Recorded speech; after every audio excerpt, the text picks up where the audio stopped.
डिमाकुसियाव सेमि final जागोन आरो बिनि उनाव 22 तारिखाव मसलपुराव थार्ड प्लेसनि थाखाय जागोन दा बिनि उनाव 23rd जि क्लोजिं सेरेमनि एबा फाइनाल गेमा क'क्राझाराव जागोन जेराव चिफ मिनिस्टारा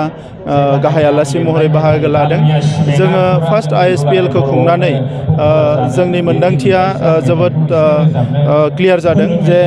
गमामायैनो बड'लेण्डआव फुटबलनि थाखाय जोबोद मोनसे गोख्रों मोनसे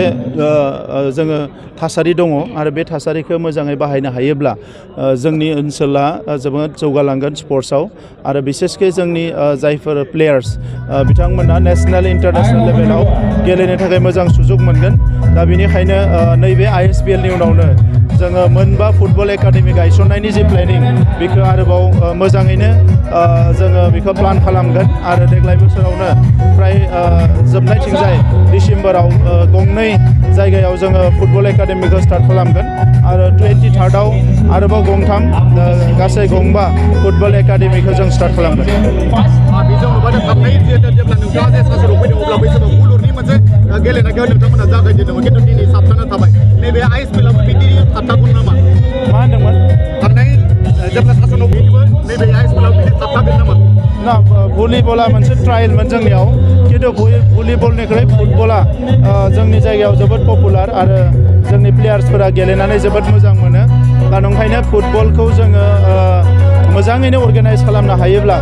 बेवहाय गोबां अनजिमानि जोंनि लाइमोनफ्रा बेयाव बाहागो लानो हागोन आरो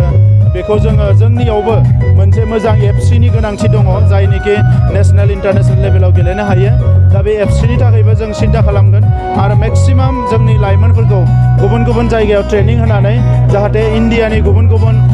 FC फ्राव गेलेनो हायो आरो इन्टारनेशनेल लेभेलाव गेलेनो हायो बिनि थाखाय बड'लेण्ड गभर्नमेन्टआ जोङो स्ट्रंलि अर्गानाइज खालामनो थाखाय खामानि मावगोन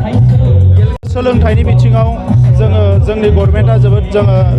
गोसो होदों मानोना थांनाय गोलाव समाव बड'लेण्ड ओनसोलाव बायदिसिना गाज्रि थासारिनि थाखाय लेखा फरायनायावबो बारा जोंनि लाइमोनफ्रा एबा जोंनि फरायसाफ्रा गोसो होनो खाबु मोनाखैमोन दा बेनिखायनो जोङो सोलोंथाइनि बिथिङावबो जथेस्थ' गोसो होदों आरो टेक्न'लजि बिखेखके टेक्निकेल इडुकेसन बेवहायबो जोङो गोसो होदों आरो देग्लाय बोसोराव 1000 फ्राय 1000 स्कुल 1000 स्कुलखौ जों एडाप्ट खालामदों आरो नोंथांमोना नुनो मोनदों जे अलरेडि जोङो UPSC नि थाखाय कचिं